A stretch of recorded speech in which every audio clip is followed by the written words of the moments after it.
You're listening to the Southampton Delivery Podcast, a podcast dedicated to the Southampton Football Club and all of the SFC fans.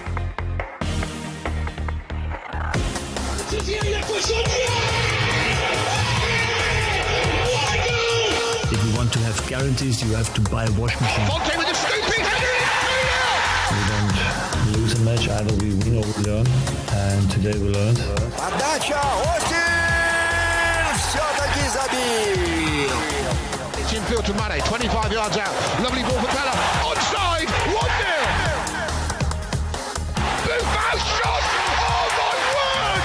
Unbelievable. He ran around the pitch like Bambi on ice. It was very, very embarrassing to watch. And now, your host, Matt Markstone. Hello and welcome to another episode of the Southampton Delivery Podcast, a podcast and newsletter dedicated to the Southampton Football Club and all of the SFC fans, and available right here on southamptondelivery.com. My name is Matt Markstone. I am the host of the show. No matter where you are, no matter how you may be listening, whether this is your first time or you've been here before, thanks for making the show part of your day. I hope you enjoy it.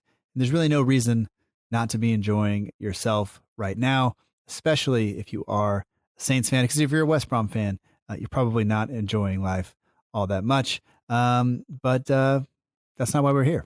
We are here to talk about Saints. We're here to talk about Saints this week with Steve Forbes, who you can follow on Twitter and Instagram at ForbesPresents, who had to stop talking to Dean Hammond and Kenzie Benali and Joe Prince Wright and come talk to me. So this is the second most listened to Saints podcast that he's been on this week. But, you know, it is what it is, and I appreciate his time and thank him for coming on the show. As usual, it's always a pleasure to talk to Steve. So we'll get to that conversation in just a moment. But what we don't talk about, we recorded this just after the final whistle was over. And I mean the final whistle, meaning the Saints podcast that the club is putting out that Steve is a part of, not the final whistle to the game. But you understand how this works. And if you want to listen to that podcast, the links are in the show notes. I encourage you to check it out. But we didn't talk about the transfer window all that much because the transfer window is still going on. And obviously Saints had quite a busy day. Theo Walcott is in. That has happened. The transfer window is shut now for about an hour as I sit down to record this. And we won't go into it here. I may put out an episode for patrons a little bit later on that, but we'll leave that there and we'll give that time to settle in and we can reflect on the transfer business that Saints have done over the summer. But I do think it's important to note that Salisu, KWP have come in, Diallo has come in, and now Walcott is here. So we'll have to think about that, figure out exactly how we feel about some of the other business, the outgoings, people off the books, people out on loan, things like that. And I think we are moving forward, and that should be encouraging. So I hope that you are doing well. The only negative thing in my life is my COVID test results, so I'm happy about that. And I hope you're having a great day. Let's get to the conversation with Steve Forbes. Once again, you can follow him on Twitter and Instagram at ForbesPresents. And the links to the Final Whistle podcast that the team is putting out, the club is putting out, are down below. So you can follow all of that if you are interested. And if not, just thanks for being here. And we'll talk to you on the other side.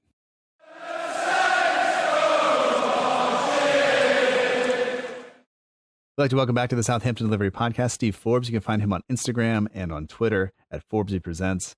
You can hear his voice presenting for Saints most match days, I would say, each match day. I don't know how often. Actually, I do know how often it is. It's all of them. But and then you can also hear you on the radio each morning around the South Coast. So, Steve, welcome back to the show, and thanks for joining me. At least we have a win to talk about, but you're fresh off of your Saints work.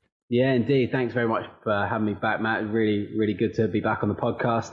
And yeah, I'm literally back in the door about 20 minutes after getting back from Staplewood from filming Saints Live for the match today against West Brom. All right. So you guys are not working at the stadium then? You're working away? You're even off-site for the home matches? Exactly, yeah. So to do with like the COVID restrictions now, when Saints play at St Mary's, we have to be at Staplewood. And then when they play away, we can then get into St Mary's to film. I think it's to do with the limited amount of people that can be in and around the squad at any point. And yeah, just kind of like safety measures put in place for that. It wasn't great today because the weather here is shocking at the moment, and we have to wait for the squad to leave the training campus to go to the stadium. So we were kind of stood outside by the security hut for about 20 minutes waiting for all the players to like leave and just standing in the rain. It was awful, but the show went really well, and I'm glad, they took that little bit extra time at Staplewood and they got the win today. So happy days all around. Yeah. Well, and I guess that's good because it separates you from Sammy, right? Because we discussed last time. Yeah. I've not seen that dog since March. So, it's fine by me. So the world's actually treating you okay, given everything else that's going on. Exactly. Yeah. Me and Sammy have been separated for that period of time. But I'm sure at some point, I don't know when, might not be in the near future, but at some point in the future, our paths will cross again. I'm sure it'll give me a lot of stick pitch side. That's all right. And so I guess, how has your role changed then? Because last time we spoke was in early June, or that's when the episode was released. We might have spoken right at the end of May, but the Saints have had a little bit of a shift in terms of what you're doing on match day, because normally you would be presenting with Tom kind of at halftime and all throughout the day, and you'd be live before the game. Can you kind of just tell us, for anybody who's maybe not tuned in and not watching each match day, kind of what you and the rest of the Saints staff are doing in terms of presenting for Saints leading up to matches? Yeah, of course. I mean, it's been a massive change with how we do things on match days. With Saints, the coronavirus pandemic's had such a big impact on our jobs. As you mentioned, I used to present pitchside with Tom. Unfortunately, Tom is not doing anything with the club right now because there's no stadium work, because there's no fans in here in the UK. So everything kind of has switched from being face to face in front of people to being online. So I think when we spoke before, I said that we were going to shoot a pilot for what we now do, which is Saints Live. That pilot couldn't take place because of the pandemic. It was so early on when they paused the Premier League for a bit. That's now what we do. That's just been put into place. So our kind of contribution to match day and kind of giving the fans something to tune into and get involved with is Saints Live. So it's hosted by myself and Kenzie Benali. We do now every single Premier League game. So 38 games of the season we're going to be on. We do a pre-match show, which is about an hour before the game, to kind of give you an insight into the team news when that gets released, any kind of big talking points from the week before, big decisions that Ralph's made, looking at the actual game and how the team may line up or play. And we kind of have little bits in there as well, like we'll have like a fantasy five-a-side team made up of players that maybe have played for both Saints and then the opposition from that week as well. So we do that, and then we'll watch the game on the telly now because we can't be in the stadium to watch it. And then we'll do the final whistle, which is a kind of a roundup of the match, any kind of key talking points, etc., and then looking ahead to the next game. And we do that, Kenzie and myself will do that in a studio setting, and we will then have guests dial in via the internet, via Zoom. And we've had Adam Leach, who is the chief sports writer or the chief Saints writer for the Southern Daily Echo, and then Dean Hammond, who former captain of Southampton as well. But we've had other little guests and stuff on. So that's kind of our product right now that we're doing on match days. And I have to say, it's going really well. I think it's something that has been well thought through. It provides a lot of engagement. People can't often get out, and it was the big thing when the restart happened between, I think, when was it? July to August or June to July, whenever the restart was, right? When the Premier League got those last 9 games out of the way, we did it as almost like a trial then. It worked really well, and so that's now just what we're going to be doing for this season. If the UK government decide to eventually let fans back into the stadiums, albeit probably in a smaller capacity, I'm sure we will start doing a little bit pitch side before the game again, but at this moment in time, it's purely an online broadcast. Yeah. So we spoke last time. There were no matches going on. It wasn't like that when we scheduled it, but that's kind of how it wound up. And then late June, everything kind of kicked off, and you kind of started down this path. So I guess, how has that changed your preparation and your match day routine, kind of heading into to work now? Has it changed a lot in terms of an hour long show when there's no watch the guys run around the pitch or try the dizzy penalties, there's a long build up there. Or so how has that changed for you, or has it at all? Yeah, it's changed. It's changed a little bit. There's no kind of roundtable meeting before the game. Kind of like all the old run-throughs we used to have to do, testing out the audio pitch side, getting Tom to focus on his lines and running through them. So there's none of that anymore. But it's a much smaller production. There's less people involved. It's just myself, Kenzie, Callum, who works in the audio-visual team, and Tom Call, who's the audio-visual manager. It's just us four that kind of work in that, and then there's other people around who will kind of help with putting it live on social media and getting the comments in and stuff like that. But in terms of my direct colleagues, those are just the three other people that I work with now. So the kind of way it works is we'll have a little kind of brief, we'll go through the running order. Tom, to be fair, does a huge amount of legwork and pretty much gives us what we're doing with here's the points we're going to talk about, questions that are in place, even who they're directed to. I would say my job is very easy now. I'm not moaning about that whatsoever. Right. But yeah, it's good to kind of have that. There's a lot of prep that goes into it. I personally think that the product's great. That it's like watching kind of like a Saints version of Soccer Saturday or Match of the Day or something like that. It's obviously very geared towards just what's happening with Saints, but it also allows fans from around the world to get involved, which you couldn't have done on a match day before, unless you were obviously a ticket holder or come along for the game. I definitely feel that this provides something for everyone. Yeah. For a second there, I thought you were going to say Soccer AM, and I was like, don't say that, because then I'm going to have to ask who's your Max Rushton, and then nobody's going to like that. But I squeezed it in anyway. I don't mind Max Rushton. I think he's all right. I personally, I'm a fan. Every time I say that, people say don't say that. So I don't know. Maybe it's just one of those. I don't know. I like the guy a lot, but it doesn't matter. Yeah. So I mean, it sounds like you and the people at Saints have made the best of kind of the situation that is, and you found a way to still keep people involved. You found a way to probably, like you said, encourage more people from around the world. I'll be honest, I didn't get up and watch this morning because it was a 4 a.m. kickoff already. I was not going to get up at 2:45 for the pre-match show. I don't blame you. I found out the lineup when they were already on the pitch, so I just started writing names down. So I think I think you guys are doing a great job, and I think the after show is coming out as a podcast. Is that also happening? Correct. Yeah. So we've got the Final Whistle, which is our post-match show, and we've got the Final Whistle podcast, which is kind of the best bits from that. With a couple of little bits added in. There's some commentary from BBC Radio Solent in there as well, from the game. Some of Ralph Hasenhutl's comments as well from the press conferences too.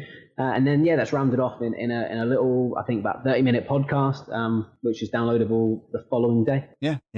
So people can get the links. I'll put the links in the show notes if people aren't already listening. Although this will inevitably prompt some Twitter conversation about another Saints podcast, and we'll say yes, but this one is good, and then we will imply that all the rest of them are not, and that's how we'll do it. That just seems to be what it is. I think it's your one's great, Matt. Your one's great. This is the official Southampton one, though. So obviously, I would encourage people to listen to both. This one's very impartial, I would say, and then we've obviously got the very, very heavily pro official Southampton podcast. Absolutely. I always say, if people sometimes message and they say they don't like the show, and I say, that's great. Here are a list of other shows you can go listen to, because life is too short to listen to a podcast you don't enjoy. So there are plenty of other ones. And to be honest, you can't listen to them all. I don't think. I've tried. There are just too many now, but a lot of them are good. So just pick the one you like or the ones you like and enjoy them and support them. That's really what this is all about. So so you guys are doing a great job.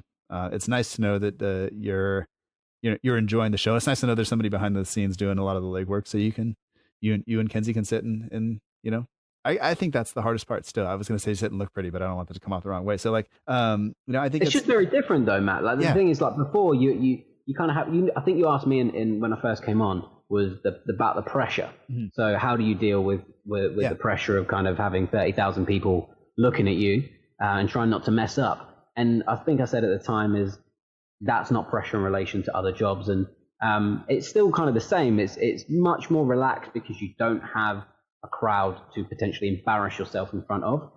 But you do have however many tens or hundreds of thousands of people watching from around the globe that you could also embarrass yourself in front of.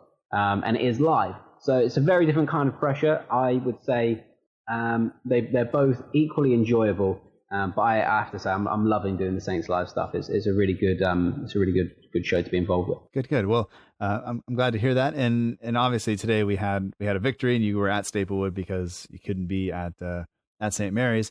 But I want to jump quickly ahead before we talk about the match and before we go kind of through what you saw today. You were doing the final whistle stuff, and then Jules Breach got Ralph. She asked Ralph about the new signing, and Ralph confirmed the new signing live in his post-match press conference. And I was hoping that you were going to be surrounded by media people who just would have been throwing laptops and, chucking stuff around because they were working on the announcement. But did you hear that come through from him? No, I've not checked my phone. I've not had a look at any of the kind of sports media outlets yet to kind of see that. If he says it, then I presume that that's what's happened. Ibrahima Diallo from Brest. Monaco youth prospect, or not youth prospect, Monaco youth player. France under 21 under 20 or under 21 international. So, the lad's got credentials. I've got to admit, I have not seen him play. Like I would think makes two of us. What a Brest in Ligue 2, I presume. I think they're in the second tier of French football. I'm not an avid Ligue 2 viewer. So I think that based on where he's been, the fact that a fee as well of around 12 million is what I heard as well. That's not kind of small sums either for a 21-year-old. So you never know. He could be the next big thing. We just got to wait and see and just give him time to adjust to the league and see how many kind of minutes he gets. Unfortunately for him, I think at the moment that Oriol Romeu and James Ward-Prowse are doing a great job in the middle of the park. So it could be a bit like Salisu, and he just has to bide his time to get an appearance. And unfortunately, it won't be in the League Cup now this season, but maybe come January when the FA Cup rolls around and they can get a few appearances. But we'll just wait and see. I think the Sangare deal, where he ended up going to PSV, who knows how much was in that as well. But, they've been after a strong central midfielder, CDM kind of type, to replace Højbjerg. And let's give the lad time. Let's see what happens with it. Yeah. So Brest are in the first division in France, but I only knew that because I Googled it while you were talking. Fair enough. Somebody asked me on Twitter, is he any good? And it's like, I literally have no idea. I've never seen him play. If you Google him, at least for me, it came up that Arsenal were scouting him at some point. So, it's nice to see that he's been linked with other places before. It's not just, we'll just pick this guy out of complete obscurity. But it sounds like it's a young player. He has potential to develop. He has some pedigree behind him. So I think it kind of fits it ticks all the boxes, and it's a position we need. So we'll see. I think he's straight back off to go play under 21 football for France. So he won't even be around to work with Ralph over the break. So like you said, it's probably going to be a while before we see him get a start or whatever. And Romeu, of course, came up with a goal for the first time, I think, in 50 matches. So, it's tough to sit him down after that. Tough competition, exactly. But let's not kid ourselves. When a club spends multiple millions of pounds on a player, they've not just gone out and watched one game and gone, yeah, he'll do. Of course, there has been extensive scouting. Ralph would have had a list of players he wanted to bring in. Whether he was top of that list, I don't know. Whether he was second or third choice, because I know there was from comments before, some of the deals they were working on didn't come through, or I think I heard one of Ralph's comments a few weeks back or a week or two ago was that their kind of top target was proving difficult. Don't know who that was, but yeah, let's see what the guy can do. Fingers crossed, he's the next, Morgan Schneidlin or someone like that, and see if he can be at kind of that caliber, or Wanyama, because they were obviously huge for Saints when they were wearing the red and white stripes. Absolutely. We won't mention what happened to those guys when they went elsewhere. It's not exactly impressive. It doesn't matter what happened when they went elsewhere. Well, they were Saints. It's fantastic. Yeah, so I don't know. I'm pretty excited about that. I normally don't put things out until it's on the club website, but it was confirmed by a couple of journalists beforehand that I think are reliable. I don't know. I mean, Twitter's a weird place at this point, so I won't say super reliable. But anyway, I was hoping. Like I said, I was hoping that you would have been around the media guys who just been like, the video was almost done or whatever. But now I'm sure that Ralph giving it away beforehand will be in the actual video, I'm sure, because the media guys are pretty good about that stuff. So, I guess with everything that's going on with you and around the club and things like that, like, is the mood still there? Is there still excitement on match day, or is it kind of? I mean, today it's cold and rainy, and you're separated. You're not there. There's no crowd noise. There's not even the team there for you to watch them and see them in the tunnel. Is it difficult, I guess, to get amped up for the performance, and I'll call it a performance from you guys, or the production, or is it you're still excited to do it because you're still, like you said, you're still going live in front of tens of thousands of people? Yeah, I mean, it's just different, isn't it? Like, there's no real way to kind of get about it. It's not the same. You don't have that energy that you get from all the people in the stadium. It's a Premier League match is a big production still. The amount of man hours and effort that go into that from various different teams to put it on is extensive. You don't obviously get to kind of be in the tunnel or around the players and kind of see them come out and or even like warm up on the pitch, and you're not watching the football live either. I'm not there where I normally would be, either just kind of behind the bench or in the tunnel watching the game. So everything's just like watching it on telly. So it is just very, very different. You gear yourself up in a different way. I think that from the 4 games we've done this season and the 9 that we did for the restart, it's more, I would say, of a professional output. It's definitely trying to be its own thing. It's not trying to replicate what we did before. We haven't got the giveaways and the games and a comedian alongside to kind of put little puns and stuff. We don't have that. I mean, and that's not necessarily a bad thing. It's just a different thing entirely. And I think that Kenzie has been really fantastic to work alongside. Super experienced, sort of has TV credentials behind her as well. So I've been learning a lot. I would have to say that I didn't walk into that when I spoke to Tom and they wanted me to still be a part of it this season. I didn't walk into that going, yeah, I know exactly what I'm doing. I'm super sure of myself. I mean, it's still been a real learning curve for me as well, because it's not just kind of looking at a camera, but also your eyes can kind of drift elsewhere to the crowd or just look at the crowd in general, and the way you speak and project your voice is very different because it doesn't have to go out around a PA system. Mm-hmm. It's a different craft in a way. So for me, it's still learning on the job. I'm only 13 games into doing this show. But yeah, all in all, it's been really good. Well, good. So let's talk about today a little bit. You would have been somewhere around 3 a.m. my time, revealing the team sheet, going through the people who are starting, and it's not real. I don't think any real surprise who made the team this week. McCarthy, Walker-Peters, Vestergaard, Bednarak, Bertrand, Romeu, Ward-Prowse, Armstrong, Djenepo, Ings-Adams all get the start. I believe that's unchanged from the previous match.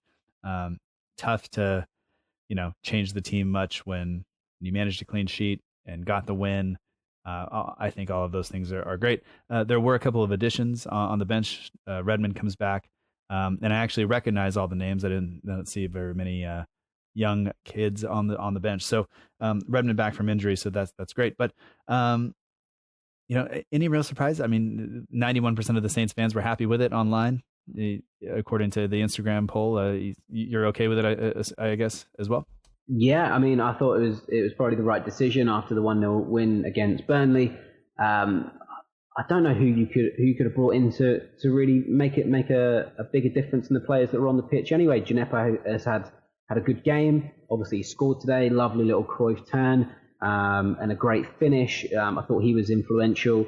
Adams, we talked about it before the game that if it was a surprise if he started, considering that he hasn't scored this season. However, what an impact he has just on the players around him. He's such a strong physical presence up top. He holds the ball up well. His goal that he set up for Ings against Burnley just proves what he offers to the team rather than just being a goal scorer.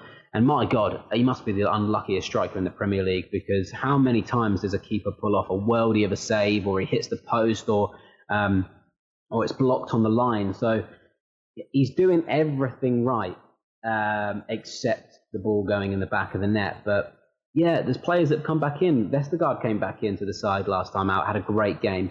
He had another solid performance today. So I don't envy Ralph in his decision to kind of leave players out that have been a mainstay for so long. Jack Stevens, Nathan Redmond was obviously injured, but based on the performances of Vestergaard and Djenepo, looking at those two positions, it's tough for Stevens to just walk straight back into the team, or Redmond to walk straight back into the team. So I personally think the last couple of games have been a much, much more improved performance from the first two that we saw at the start of the league.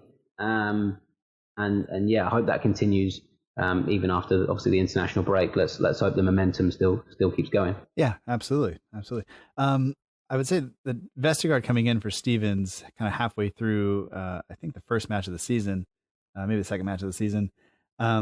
He's been great since he came back in. And I know a lot of us kind of doubted, we worry about the pace, and we saw the high line, and then we wondered, can he do it?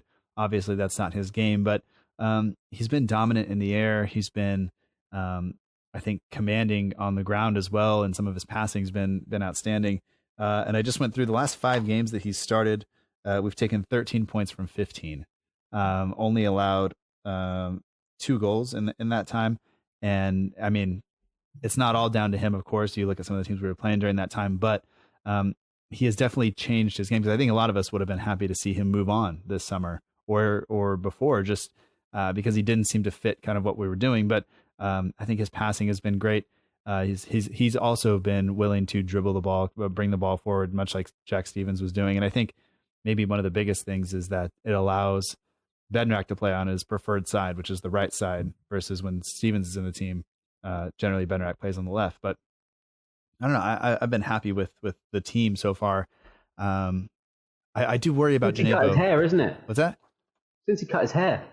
Yeah, I think that's it. It's changed his game completely. Well, imagine when if he just goes Romeu, like how good he will be. Because that's where I'm at. I can go what my uncle told me from a very young age, called the reverse mohawk. It's just a big bowl in the middle of your head, which is not a good look. Anyway, I guess from when you were watching the game today, and because you don't do anything live during the game, you're just watching and kind of probably taking notes and prepping for the post game show, much probably like what I was doing during the game. What were your thoughts early on? Did you feel like we were playing okay? Did you worry about my biggest thing that I have written down here is we're going to have to break West Brom down, and that'll be the real test for us today is can we do that and avoid getting hit on the break, like we've seen us be susceptible to in the past. Yeah, I thought it was really impressive. A really impressive start to the game. A lot of chances were created early on. I felt that Bertrand, I think, was through on goal quite soon into the game. There's a really nice pass, I believe, from Stuart Armstrong, and Bertrand didn't quite. I personally don't think hit it early enough. He kind of took his time a little bit, and I think it went straight at the keeper. But you saw chances being carved out fairly frequently, but to no avail until obviously Djenepo got the first goal on about, I think, 42 minutes or something like that, which definitely took a bit of the pressure off going into half time. But second half, West Brom changed. West Brom, I thought, were very much more in the game. I felt it looked quite nervy for a little period of time until the second goal went in. I do feel that it was almost like they were knocking on the door. And there was a couple of chances. Pereira played a really nice ball in from a set piece. And I can't remember the name of the West Brom player. it took a bit of an awkward bounce. He couldn't quite get his foot on it, but if he'd made connection, I would have said that would have been 1-1. So they were really knocking on the door. But when they grabbed that second goal, shored things up. And I thought the win was deserved. It didn't look like a snatch and grab of 2 goals. I felt like from the whole game, Southampton controlled large parts of it. Played some really nice football, really nice kind of 1-2s in and around kind of the area. I think Armstrong's still having a really positive impact on that team. I think he's really creative and he's given a lot to the squad. Djenepo, I feel like the more games that he plays consistently, the more we see of his true self. Sometimes when he comes in and out of the squad, he's really great for 20 minutes and then you don't see him for the rest of the game, or you don't see him at all, or he has one good game and then he's out for 2. And with consistency, I feel that you're seeing a truer version of his potential and what he can offer. And it's good that Ralph's sticking with that lineup. We'll see what happens during the international break. Fingers crossed Danny or James don't get injured away with England and they can come back. But I think as soon as Shea starts getting the ball in the back of the net, one thing we talked about today was that a lot of reliance on the goals is from Ings. Mm-hmm. I think the last 9 goals that Southampton scored involved Danny or Shea. They were the only 2 people that scored. We were worried that where are the goals going to come from elsewhere in the park? And today you kind of saw that with Oriel with that karate kick volley, and then obviously Djenepo. I think that will breed a bit of confidence in knowing that they're not just relying on the number 9 to stick it in the back of the net. Other players can do it too. So fingers crossed that keeps going after the international break. Yeah, you just hope, like you said, you hope that it does. And the team started, I thought, very strongly. I think through the first 15 minutes, it's basically 75-25 in terms of possession. And, we did have that chance with Bertrand coming through. I think his touch took him a little bit wider than it needed to be. I think it should have just been, like you said, taken a little bit sooner and just don't hit the goalkeeper. I guess make him work. Him to take that one touch of his left, mm-hmm. take it away from the defender and just absolutely rifle it. But it was like, shoot. Oh, now he's gone for it. And it didn't obviously come off. But, that's football, isn't it? These things happen. You're not going to score every opportunity you get. But what's nice to see is that the chances are being created. Mm-hmm.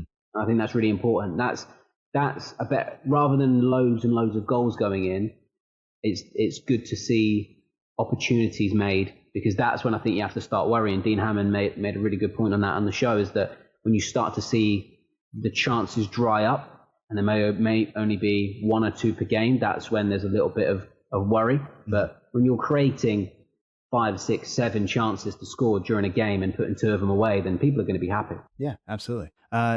Did Dean point out the fact that it seemed like, especially early on, inside the first 30 minutes, anytime we lost the ball, we were almost 100% playing in their half of the field unless we chose to pass it back to the keeper. But whenever we lost the ball, just if there wasn't enough movement or we just got it, kind of played it in too tight, fouled the first man. No, they didn't even get a chance to hit us on the break, because we were just committing those kind of, and going for the ball, but definitely I think having an idea of what we were doing. I guess at this point, maybe it's Carl Anka's influence, but I look for that stuff, and you try to watch the team do that. I guess is that fine? Is that do you not like seeing that, or does that bother anybody from where you sit? And you have to name names if you don't want. No, I mean, I think that if you're going to play that kind of that style with a higher line, admittedly it didn't. And we all know what happened with Spurs, and mm-hmm.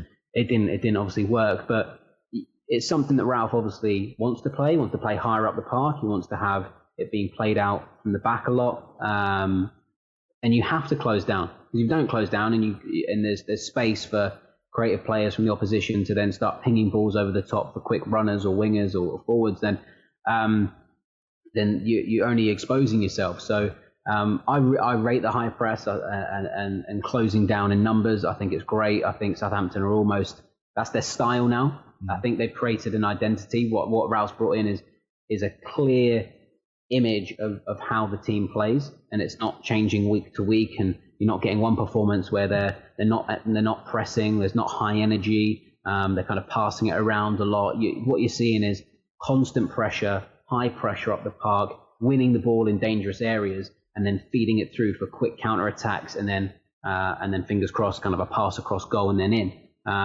So I personally feel that watching them over the last few months, it's finally starting to click of the real identity and style that is being embedded in this Saints team. Yeah. I'll say I don't mind it. I know it rubs some people the wrong way. It just seems like because it breaks up the flow of the game. But I didn't really think about that. I just saw, you have Romeu and Ward-Prowse in there, and they're just you just leave it, pull the shirt a little bit, reach for the ball, trip them up, and then it gives us a chance to set up.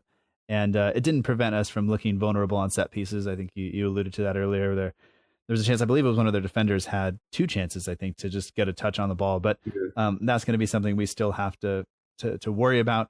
And I don't know exactly how to fix that, whether we're just trying to hold that line and force them to be offsides. But I think that's dangerous. I'd rather just, you got Vestergaard and Bednarak out there, just go, throw your body at it and get it away. But anyway, I guess other players who looked, good today. You mentioned we should talk about the goal from Djenepo a little bit.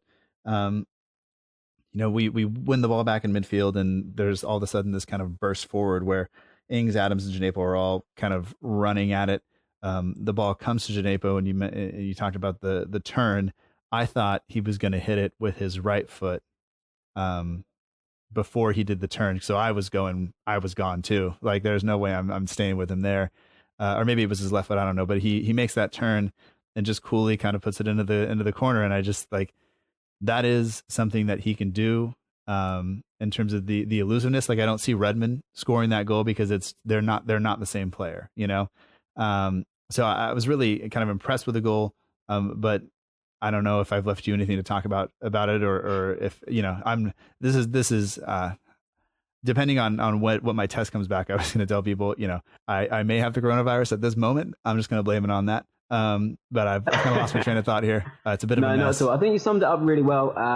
He provides something different to Redmond. Redmond's, I'd say they're both very tricky, but what Redmond kind of will cut in and kind of look for that shot on his right foot, whereas Djenepo, you'll see him take it a lot to the line and then try and dribble it around. And he's great. He's got lightning feet, and we saw it a couple of times in games earlier this season where he'll take on that last defender at the byline and then try and take it around them inside the box and then tap it across for a finish. And I love that. I think that's great. I think it's nice to see a player with that trickery and skill at Southampton that can produce those moments. And today, he sat the West Brom defender down. It was great.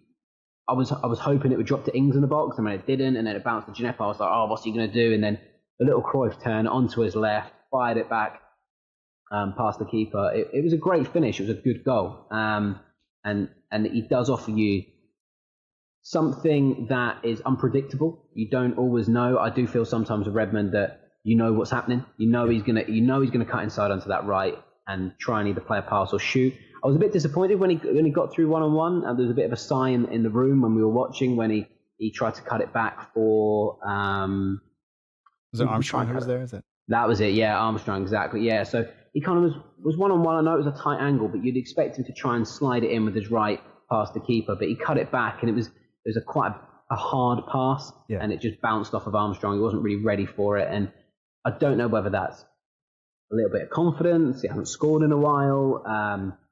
Just coming back from injury, like, you know what I mean? I'm not going to give the guy a hard time, but I feel like what you get from Djenepo is maybe not the same consistency with Redmond. You get unpredictability, which terrifies defenders, and I think offers you just something that little bit more. Yeah. I thought that run was, I was happy that Redmond made that run initially, because you could see the burst of speed, the little bit of pace that's there, and just to kind of all of a sudden turn it up and run by those defenders. And then it's just that final decision. And I think that's something that both Djenepo and Redmond struggle with a little bit, is when to play that final pass, when to put the ball in the box. They both need to improve that just last bit of decision making. And because with Redmond, I think he can they can both take players on one-on-one. They do it slightly differently. Djenepo is going to try to out dribble you and sit you down and do a bunch of step overs, and Redmond's going to, maybe make a move and then run by you. And so at different points in the game, I think both of them can have an impact. I think my preference is still Redmond start and Djenepo come on, but I think that's just because I like consistency, and I really happen to like Nathan Redmond. And I worry about, there were a couple of times today that Djenepo wound up on the opposite side and tucking in super far in. And so we didn't really have a lot of width. A couple of times I thought that Armstrong did it as well, where we had chances to just play the ball out wide when everybody was kind of sucked over to one side of the field. But there was no width on the other side. Even the fullback wasn't wide enough. And that frustrated me a little bit, but it's also part of the game is to get the defense to commit to one way. And then you can kind of switch play. And I'm not a master tactician. I've only read, less than half of the Mixer and none of Inverting the Pyramid. So at some point I will get to. There's a reason we're not paid to make these decisions. Absolutely. You know what I mean, is we're not involved in Premier League coaching. And so I wonder kind of what it's like to sit with Dean or even Adam, who's just covered it for so long, to be able to when they say things. Because I know, sitting around talking, watching baseball with my college baseball coach, sometimes it's like he says things and you're like, I should probably know that, but no idea, no chance to do that. So it is just one of those things. But anyway, I have written down here that our set piece defending is League One quality, and which I realize as being slightly harsh, but I do want to talk a little bit that first 15 minutes that of the second half. Obviously, West Brom had a little bit more in. Ralph went early to Redmond for Djenepo, and I thought maybe because it just shores up the team's shape a little bit, because it takes away. We want, at that point we were 1-0 up. We wanted some predictability, I think, in how we were going to behave defensively and what the shape was like. But I could be completely wrong about that. And then let's be honest, I don't think any of us had Romeu to score. Anybody who has Oriol Romeu in their fantasy team, it's because he's cheap. It's not because you want him to get points. But I think his play has been great. He's just not the kind of midfielder you want in your fantasy team. But of course he got the goal, and I don't know where he came from. He came from so far off screen to get there, and you could just watch everybody kind of like all of a sudden stand off, and here he comes with his foot, and then the ball's in the back of the net. I wasn't even sure how it happened, to be honest, until about 4 or 5 replays later. The reaction in the room was crazy. There was only 4 of us in there, but we all kind of were like, "Oh my god! Like, can you believe what he's just done?" Great finish to just kind of react to that, because it wasn't any way an easy opportunity, and it was a quick ball in. So to just know to run onto it and get your leg that high and latch onto it in the way he did and make the connection with that much power. It was in the back of the net before I really knew, and I was like, "Who did that come from?" Oriol. Yeah. They're having a laugh. There's no way come off Romeu. And then obviously you watch the replay, and it was a really good move. It was almost like a little bit of a forgotten man, I think, for times last season and the season before. I think Pierre's departure has obviously allowed him back into the fold, and he's really grasped the opportunity. I think I'm really impressed with him. I think he's been a real standout player during the restart and obviously since the start of this season as well. Yeah, absolutely. And he was the team's player of the season under Puel, and then kind of went missing for several seasons in between. I think if the team is built to go forward a little bit, you can have him in the team, but if the guys going forward aren't scoring goals and they're not creating chances, then it feels like having just a straight up defensive midfielder in there isn't quite what the team needs. But I think we also tend to look for people to blame in those situations. We look like, we're not getting enough creativity out of this position. And I don't necessarily think that's fair. I think that the work he does breaking up play when we push forward and when we're playing such a high line, I think that goes under the radar. Ward-Prowse, obviously, there's been plenty of talked about him, about how he's kind of developed that side of his game to know when to put the fouls in to break up play and things like that. So I think they're doing a very good job. And like we said, Diallo, if he comes in into the team soon or not, we'll find out and we'll see soon. So I think Romeu's done well, and I think the karate kick goal was fantastic. And I bet you Maya Yoshida will say something on Instagram about it, because they are good friends, and I'm sure he's going to pay some homage to that. And I also like to say it's the first time Romeu has hit anything with less than 2 feet in a while. So so there we go. We have a couple of questions, and we'll we'll get to them, and patrons have priority for having their questions answered on the show. But anybody can send their questions in, whether it's on Twitter, Instagram, or through the website at southamptondelivery.com. So a couple of questions here from Al Capone. Yep. I don't know where this comes from, other than the fact that you and I both have beards. That's what I'm going to say. Is there, should Danny Ings grow a beard? Does Danny Ings have a beard? He doesn't have a beard. He's got a bit of gruff, hasn't he? It's not a full beard. He's just got a bit of extra long stubble, I think. I think that's a good look, though.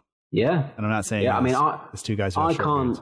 I can't like shave like fully because it's just too much like upkeep. Yeah. If I have a clean shave by 3 o'clock that afternoon, it's already kind of grey and rough around my face, and so the only way that I can kind of look half decent and not like a slightly advanced 12-year-old, then I've got to have a bit of the beard. I have a lot of gray in my beard, and at 35, it's a weird thing to think about.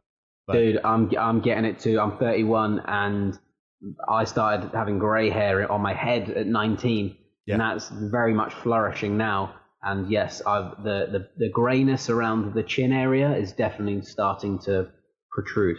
See, I don't get the ads and stuff I see. I never get color your hair because that doesn't happen. But I get a lot of razors. A lot of people want me to buy their razors. Obviously, they know I use them a lot. Yeah. But I did just for men for a little bit. To be fair, in my younger years, I didn't like the fact that I had grey in there, so I did dye it. And it's, again, I just was like, I can't be bothered to do this anymore. Yeah, well, that's the thing. Is like you don't want to be in your 20s and having grey hair, but as you get to, I think 29, 30, and you're like, whatever. It's actually acceptable now. Yeah. So, I'm just rolling with it now. Yeah. No, I started shaving my head at 16, 17. 17, it started to really fall out, so I just kind of said, here we go.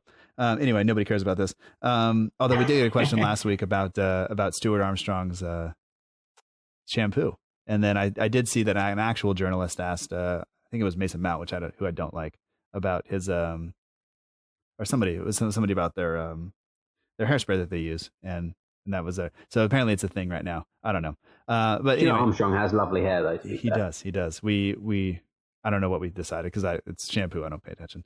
Al Capone 156 also says we've seen Che come close almost every match this season. What's the proper approach, do you think? Do you think you keep putting him in there? Do you think you give him a break? Does Long come in and start? Or is the international break maybe enough time for Che to just go out to Staplewood and just finish a bunch of chances in training? I did ask this actually, like kind of off camera to my colleagues, was that I wonder what he's like in training. Does he absolutely lash in 100 goals in training and then it gets to a match day in the Premier League and it just doesn't go quite right for him? If Ralph is sticking to this 4-4-2 or 4-2-2-2 that he kind of likes to play, there's no better option. I think that Long is a great player. He provides you something different. He'll get in behind. He'll bully the defenders. He gives you a quick runner to draw play away.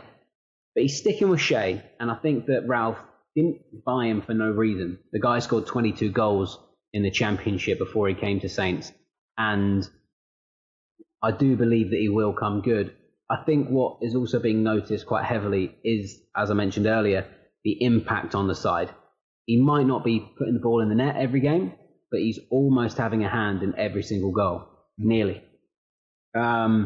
He's either drawing defenders away, he's holding them off, he's taking the ball to feet and then passing it across. Like he's doing a lot of the horse work for then your other players to kind of finish it, namely Danny Ings, and kind of reap the glory. Not that that's necessarily what shouldn't happen, because Ings has been the standout player for quite some time, but maybe because he's a striker and he's not got the goals record that people believe he should have is why he gets stick, but it shouldn't be disregarded for his all-round effort and play during the game. Yeah, and I'm not sure that bringing Long into the team does anything but maybe give Che a chance to just relax, because kind of you get the same type of work from Long, and that's been the criticism of Long by a number of fans for a long time, and it's totally fair because you want your strikers to score goals, but there are things that you have to do in addition to scoring in our system. And I think, honestly, I think part of the problem is that everybody has to look at Danny Ings, and Danny Ings does it all. And we've all had friends or cousins or siblings who can't seem to do, like, they do everything and it's so much better than everybody else. And at some point you just want to punch them because you can't win. But you know, that's, maybe it's just more, it's just some I don't know, some encouragement to strive to be like Danny, because Danny is doing it. But I guess, you know, that's what it is. And that's why he's getting called up to England and Ward-Prowse as well. And, you know, I think I could speak for most Saints fans when we say, just come back healthy, go have your fun. Don't bring any women back to the hotel that are outside the bubble, and like, we'll be okay. You know, not that they would do that, because I think Ward-Prowse has a child and a partner, and I don't know about Danny. But you know, that's not really none of my business. I know he has 2 dogs. So. Actually saw Danny once. I didn't have the bottle to say hello, because I've never kind of met the guy other than kind of seeing him in the tunnel and stuff. But I live near a place called Winchester, and I was in town a couple of weeks back, sitting outside, some tables and chairs, having a drink and some pizza, and then just walking down the street on his phone. Obviously, he was out on a Saturday afternoon shopping, just Danny Ings, and I was going to go, right, Danny, and then just realised that he would have no idea who I was, so he just looked at me like blankly. So I just bottled it and just was like, "Oh, there's Danny Ings there." Yeah.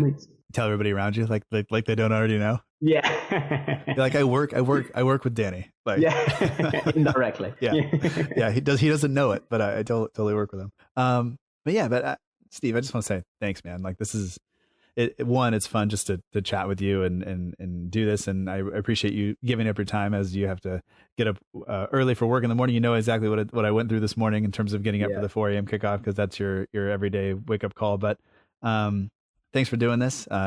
You also have a dog to go play with. I will just say, we won't talk about it on air, but if you could give me your list of rejected names. My daughter's got a dog coming. We need. Of course. She wants to go. It took a long time for us to whittle it down, because my partner and I, she wanted a particular name that I hated, and I wanted a particular name that she hated.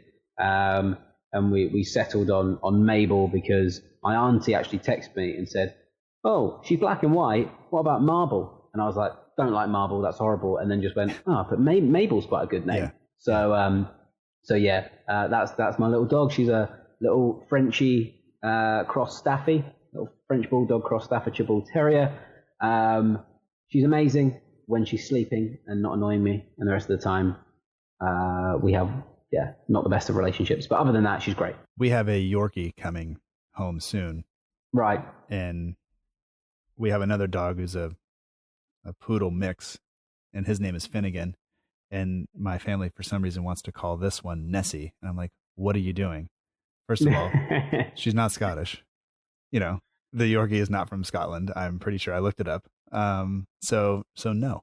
But the problem is I don't have another suggestion. So, we can chat about that later. I'll send you through the list of all the ones we didn't use. All right, man. Sounds good. We'll talk to you soon. And the links to follow you on social media and stuff are in the show notes, as well as links to the Final Whistle podcast.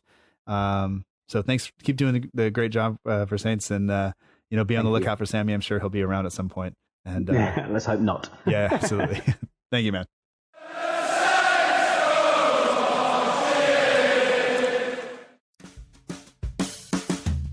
And that does it for this week's episode of the Southampton Delivery Podcast. Thank you so much for joining us. I hope that you've enjoyed it. Special thanks this week goes out to Steve Forbes. Thank you for rushing home from the final whistle, for dodging Sammy, leaving Kenzie, hanging up with Joe Prince-Wright and Dean Hammond to talk to me. Do appreciate it. And I'm glad we got to talk about a win. Sorry, your team didn't win. For anybody who doesn't know, you grew up a Manchester United supporter, and I deprived you of the, I think, 2 minutes that you were ahead in that game before Spurs did to you what they also did to Saints, which we don't have to talk about anymore because it's in the past. And of course, the commentators will never, ever bring it up again. The show is made possible by the patrons of the show. So thank you to everybody who has joined the community at patreon.com/SFC delivery. You will have some extra stuff coming, of course, this month. All the $5 a month patrons get extra episodes of the show. In addition, they get priority for having their questions answered each week. And really, I just enjoy chatting with you. So thanks. Partners of the show are just as important. They help make sure the show reaches a lot of you. So thank you to the Southampton page, who you can follow on Twitter at Southampton page and on Instagram at Southampton page 1. They kept you up to date with everything going on throughout the transfer window, including deadline day and beyond. Still follow them on match day if you can't watch the game or something like that. They'll keep you up to date with everything that's going on there. And the Saints Archive has helped me learn so much more about the club's history. We'll be doing something with them next week during the international break, so be on the lookout for that. And to do that, you can just subscribe right here, wherever you're listening. Hit the subscribe button and consider leaving a review and letting other people know how much you enjoy the show, if you do. The logo for the show is designed by Matt Beeling of the We Are Southampton page on Instagram. For all your matchday edits, polls, competitions, and more, be sure to check out the We Are Southampton page on Instagram. All music for the show comes courtesy of the Free Music Archive at freemusicarchive.org. The intro song is Epic Song by Boxcat Games, and the end of show credits that you're listening to right now is Aim is True by Poddington Bear. That does it for this week. We will be back next week, as I said earlier. And until then, remember that together, we march on.